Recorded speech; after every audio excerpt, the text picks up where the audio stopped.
dəfə söz arası danışacağımız insan Zaur İbrahimovdur. Zaur illərdir Estoniyada yaşayır, Avropada demək olar bir çox ölkələri gəzib və xeyli təcrübəsi var.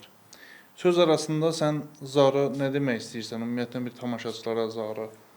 Mənim əslində xaricdə yaşayan şəxslərə suallarım çoxdur, çünki özüm də maraqlıyam xaricə getməkdə.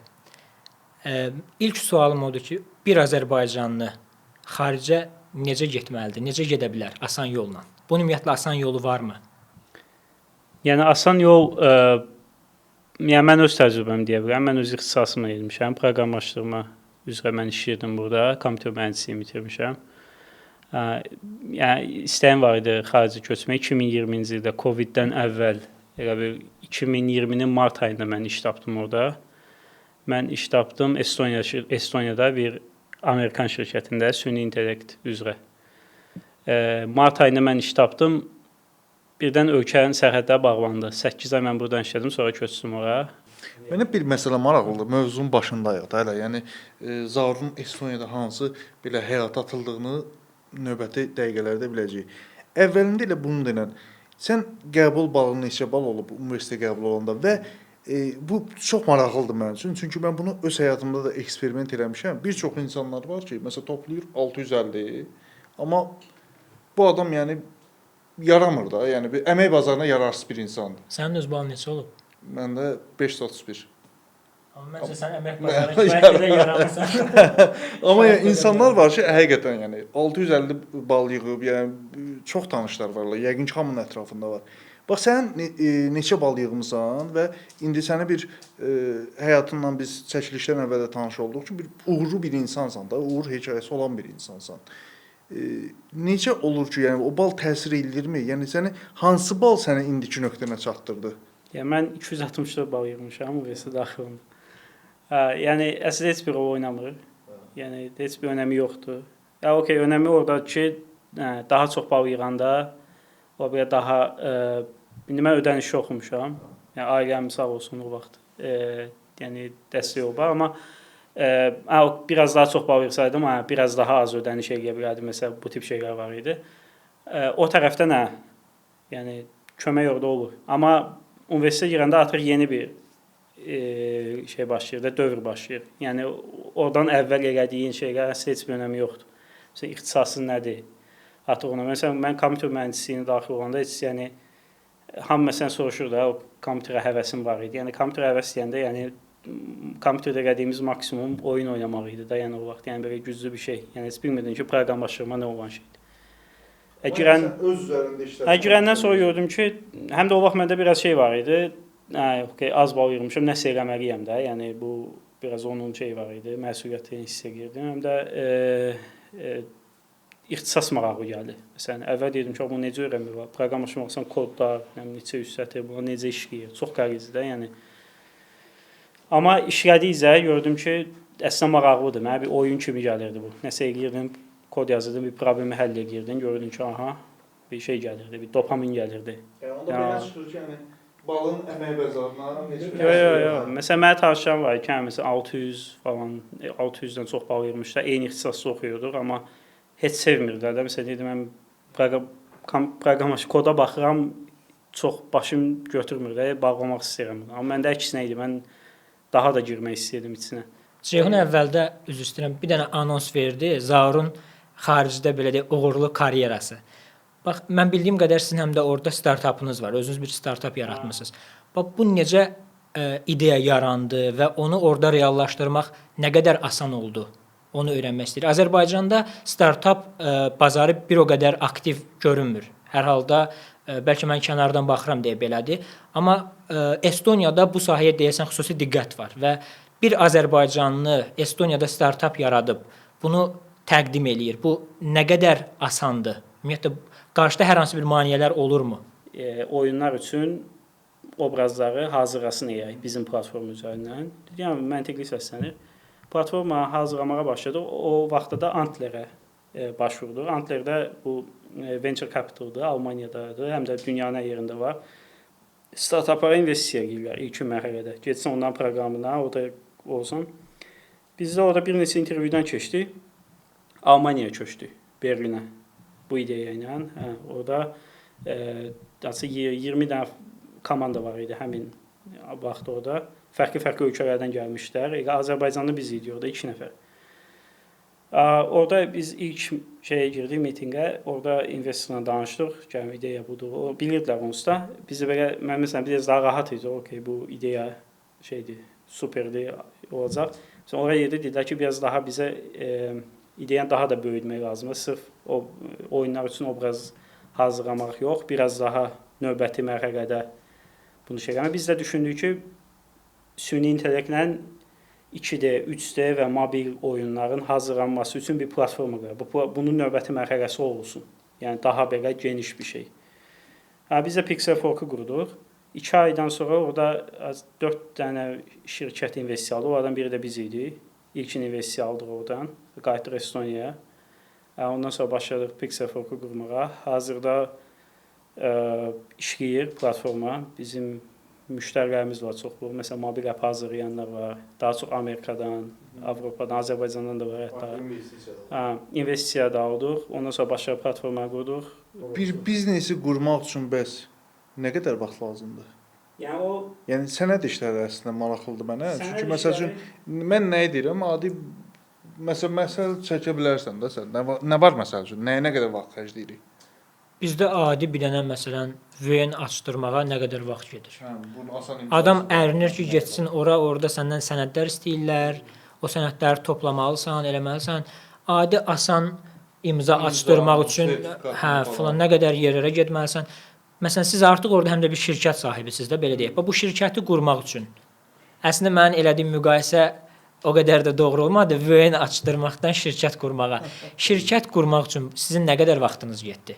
Yəni şirkət açmaq Estoniyada asandır. Yəni deyərdim əslində Avropada ən asan ölkə oradır. Biz 15 dəqiqə vaxt sərf elədik biz açmağa şirkəti. 265 avro ödəyirsən, form doldursan, şirkəti 2000 adına da hissələri və s. bölüş, hissələr, bu hər şey yazsan, məsələn 1-2 günə onlar baxırlar ona. Əgər nəsə bir səhv varsa deyirlər ya da yoxdursa deyirlər ki, hazırdır, şirkət açdın. Yəni 15 dəqiqə çəkdi. Bank hesabı açmaq da məsələn çox qısa müddət aldı. Məsələn banka yazılır 1 günə, 2 günə cavab verdilər, suallar verdilər, onlara cavab yazılır. Bütün proses onlayn oldu. Yəni bütün proses onlayn oldu. Yəni heç bir banka idi məsələn sənəd imzalamadıq. Məsələn bizim o vaxt bizdən bir yerdə investisiya alan çox şirkət, Almaniyada 2-3 nəfər var idi bizdən bir yerdə. Onlar məsələn biz artıq hər şeyi hazırlayıb işə başlamışdıq. Onlar elə bankla danışırdılar, gedirdilər banka. Orada biraz bürokrasiya çox şeydə uzun çox vaxt alır, uzun prosesdir. Amma Estoniyada o yaxşı ki, hər şey elektrondur deyə. Yəni bizi çox az vaxtımız aldı. Ümumiyyətlə heç maraqlanmısınız? Yəni Estoniyanın bu prosesləri bu qədər sadələşdirməkdə məqsədi nədir? Yəni bu şirkət qurmaq niyə bu qədər asandır Estoniyada? Özdə bir əcnəbi üçün 15 dəqiqəyə bir Azərbaycanlı Estoniyada şirkət sahibi. Əslində məqsədi odur ki, daha çox startaplar özlərini cəlb eləsinlər, daha çox insan. Məsələn biz Almaniyada olanda orada Şotlandiyadan məsələn bir startap var idi. Dedi ki, mənim bir şirkətin əsas belə qeydiyyatı Estoniyada edib. Niyə? Çünki sürətlidir. 15 dəqiqə eləyir və Avropanın hər yerindən, Avropa Birliyi daxilində deyə Estoniyada, məsələn, sən başqa ölkələrdən də işi görə bilərsən, başqa Avropa ölkələri ilə də hamısı bir şeyin daxilindədir. Yəni heç bir şeylə, bariyerlə qarşılaşmırsan. Estoniyada ona görə ki, çoxlu xarici şirkətləri cəlb eləsin ölkəyə. Yəni startap ekosistemi. Estoniya daha çox startapları ilə tanınır da. Məsələn, Skype Estoniya şirkətidir. Bolt Estoniya şirkətidir. Məsələn, bir neçə var, Pipedrive var. Məsələn, orada bir neçə çoxlu şirkətlər də var. Düzdür, belə Azərbaycanda da belə bəlkə çox adam tanınır, amma qlobalda həqiqətən yəni unicorn olmuş şirkətləri var Estoniyanın. Məsələn, mən işlədiyim şirkətlər də orada Amerikan şirkətləridir. Məsələn, mən Eston şirkətində işləməmişəm. Onlar da Avropada ofis açmaq istəyirlər. Yəni baxıb harda aça bilərik. Yəni Estoniya yaxşı yerdir.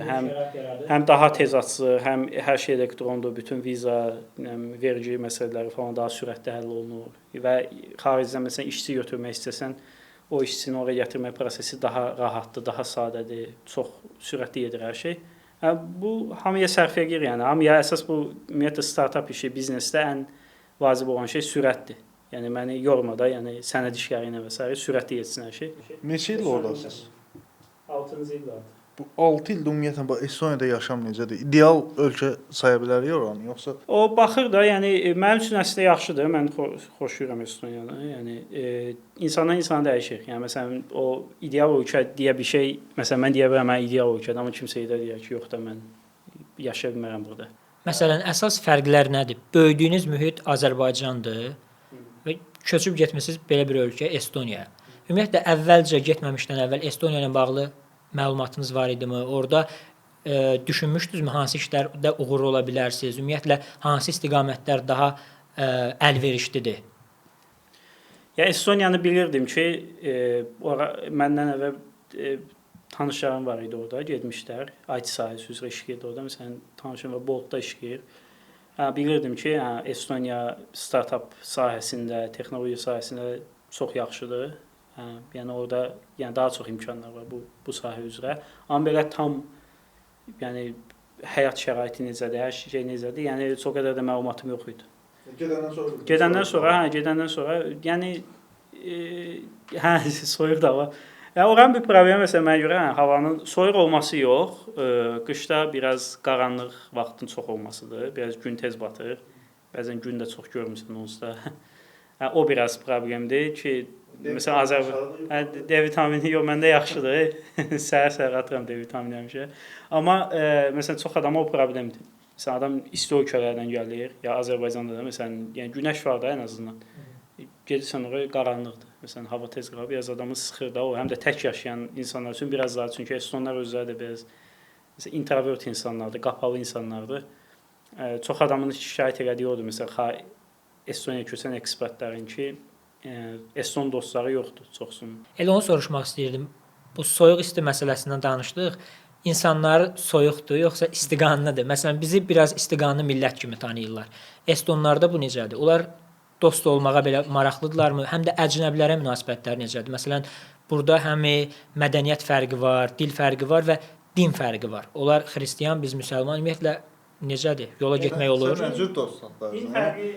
Məncə Qasım da demək istəyir ki, qızlar orada özü yaxın. Əslində mən demək yox, o Ceyhun bayaqdan vermək istədiyi sualdır. Sadəcə Ceyhun sualı verməyə çəkinir. Onun səbəbləri var. Din fərqi əslində yəni mən deyərdim heç şey deyil. Yəni hiss olunmur. Çünki Estoniya qədər dindar ölkədir. Ölkənin böyük bir hissəsi ateistdir. Ateist deyəndə yəni belə dindar ölkədir, aktiv din yaşayan ölkədir. O tərəfdən bir şey yoxdur. İnsanlar yaxşı insanlardır. Yəni təbii ki, fərq var. Çünki biz daha çox, məsələn, bizim insanlar daha çox belə ailə, toplum daha şeydir, bağlıdır bir-birinə. Daha məsələn danışmaq, söhbət eləmək, biraz belə yığışmaq, bu tip şeylər. Məsələn, Estonlarda gedir, Estonların arasında özü məsələn kiçik bir ətrafı olur, məsələn ailəsi zadı. Məsələn çox sosiallaşmırlar. Bir-birləri ilə. Bir Eston qonşu ilə Azərbaycanlı qonşunun arasında hansı fərqlər var? Məsələn Azərbaycanda o indi düzdür. İndi bilmirəm nə şeydədir. Mən yəni indi də Azərbaycanda məsələn hətta görsən də bina evlərində yaşayanda çox qədər də qonşu ilə çox münasibətdə də olmusan. Əvvələn ola bilərdi ki, kənd yerlərində və ya daha belə uzun illər və gedib gəlirəm bir-birinə. Amma Estonlarda yəni çox danışmırsan da, yəni belə çox insanlar qapalı insanlardır. O kobud olduğu və ya pis olduğu üçün yox. İnsanlar təbiəti belədir. Yəni soyuq ölkədə yaşayan, soyuq iqlimdə olan insanların əksinə xarakterləri belədir. Mən bunu görürəm ki, adamlar yəni qapalıdırlar da. Adamlar məsələn çox belə məsələn Amerikanlar necədir? Danışsın, şey eləsin, gülsün, belə çox rahat. Amma məsələn onlar məsələn yox, məsələn çox qısa danışır, məsələn şey deyir, çox belə sosiallaşmaq, belə şey eləmək yəni xarakterlərində yoxdur. Məsələn İspanlara yesən daha isti ölkəyə yesən, məsələn İtaliyaya, İspaniyaya yesən, görsən ki, insanlar bütün gün çöldədirlər, otururlar bir yerdə dostlar, yeyib içirlər, şey belə də danışırlar. Bizdə də biraz elədir. Amma məsələn yuxarı ölkələrdə, soyuq ölkələrdə iqlim də buna təsir edir. İndi insanlar məsələn qış vaxtı -20 dərəcə olub, indi o vaxtdan da -20, 30, qar, məsələn, insan çölə çıxmır da, evdə qalır. Məsələn, necə sosiallaşsın?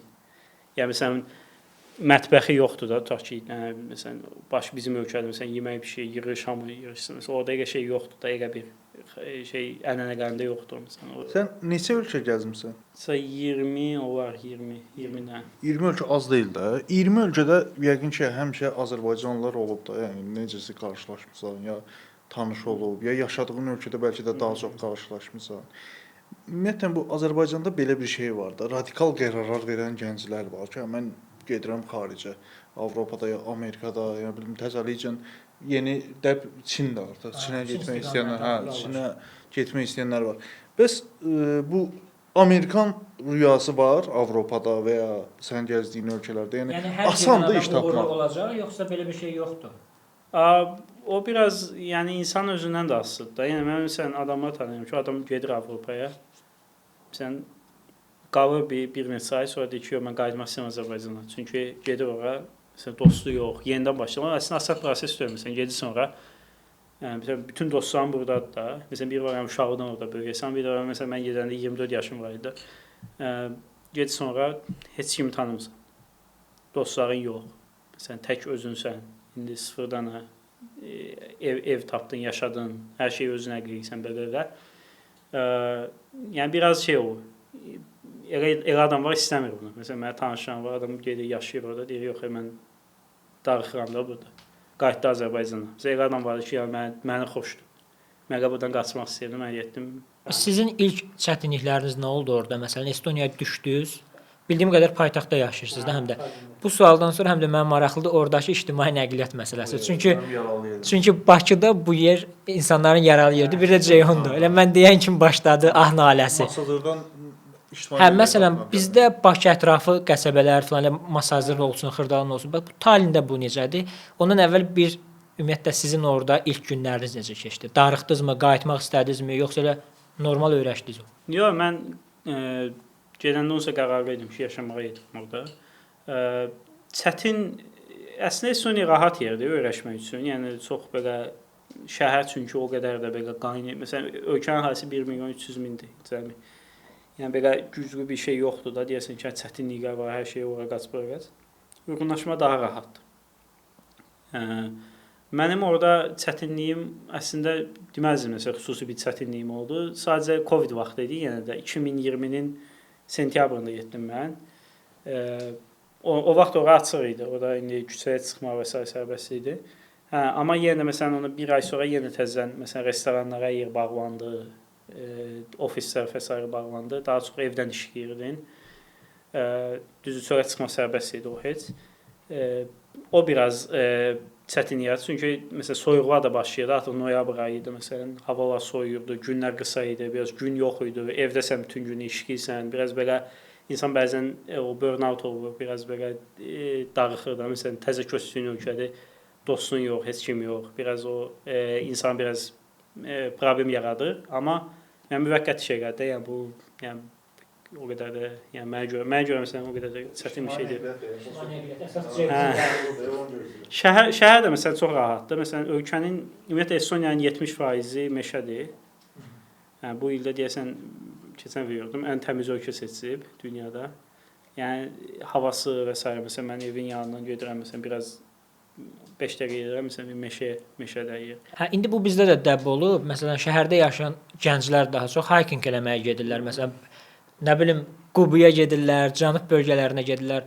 Estoniyada bu var, ümumiyyətlə bu ənənə və 70% meşədə ilə çıxır. Oradan yarandı sual. sual. Çölə çıxır hiking edir. Hə, elə oradan yarandı. Yoxdur məsələn dümdüz ölkə. Hə, amma yəni meşələr doludur da. Deyirəm də mən məsələn evdən çıxıram, hər yer meşədir. Yəni adamlar park deyir, amma meşədir. Yəni hər bildiyin nə qədər çeyklər ərazidir. Yəni hər yerə elədir. Yəni meşəyə çatmaq və s. Bir söhbət var, orada avtobus pulsuzdur. İctimai nəqliyyat məsələn pulsuzdur orada, Tallində yaşayanlara. Mən Tallində yaşayıram. Yəni həqiqətən pulsuzdur. Yəni sən yoxlama. Həqiqətən pulsuzdur. Yəni sən gedirsən avtobusa minirsən, heç bir ödəniş eləmirsən. Kart verir, kartı vursan, amma yəni pulsuz deyil. Yəni pulsuzsa kartı niyə vurursunuz? Tallində yaşayanlar üçün olur.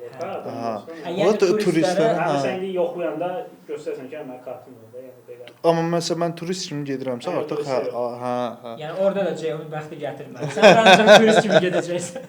Sonda mən istəyirəm bax dediniz sakit, soyuq, bir də şəhərin əlçatanlığı. Mən istəyərdim ki, siz Estoniyanı, elə olar Tallinnin özünü 3 sözlə ifadə eləyək bu ölkəni. Hansı söz olardı 3 söz? Sakitçilik demək olar, hə. Bir sakitçilik. Oldu. Soyuq, Soyuq. bir də